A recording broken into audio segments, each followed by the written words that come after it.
Good morning, I'm Ryan Gomez. And I'm John Kapora.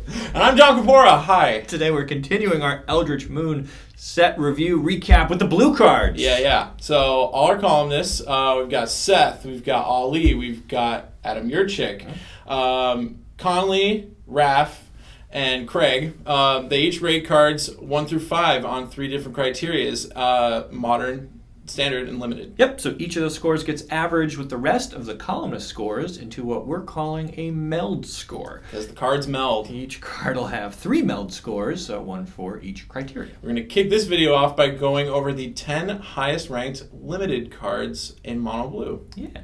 So usually we'd also reference the standard deviation during this part, but because our columnists disagree on some cards, it's valuable to point that out. But Here, for the blue comments, everyone seemed to pretty much agree. Very little deviation. Yeah, it was awesome. Big, happy family. All right, let's start with number 10. We've got the Ravnica reprint with a meld rating of 1.8 convolute. Yeah, this card looks great, but it was completely unplayable in Ravnica Draft. Hopefully it's different here. Number 9 is Take Inventory with a meld rating of 2.0. And Fogwalker is up next with a rating of 2.2. In a 3-way tie for 5th, Enlightened Maniac, Laboratory Brute, and Spontaneous Mutation all earned ratings of 2.5.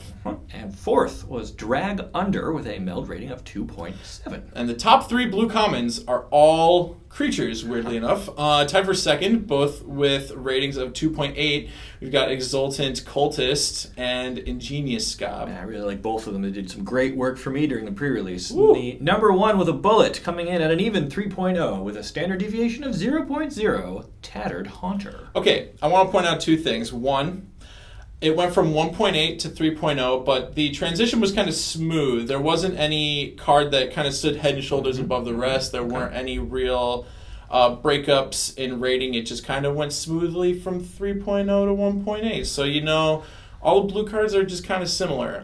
So that was the first thing. The second thing I want to point out is that Haunter, Tattered Haunter, Haunter is a Pokemon. Very useful information. Yep. It sure is. Thanks for that, John. Anytime. The highest ranked mono blue card for both standard and modern wound up being the same card, just like in white.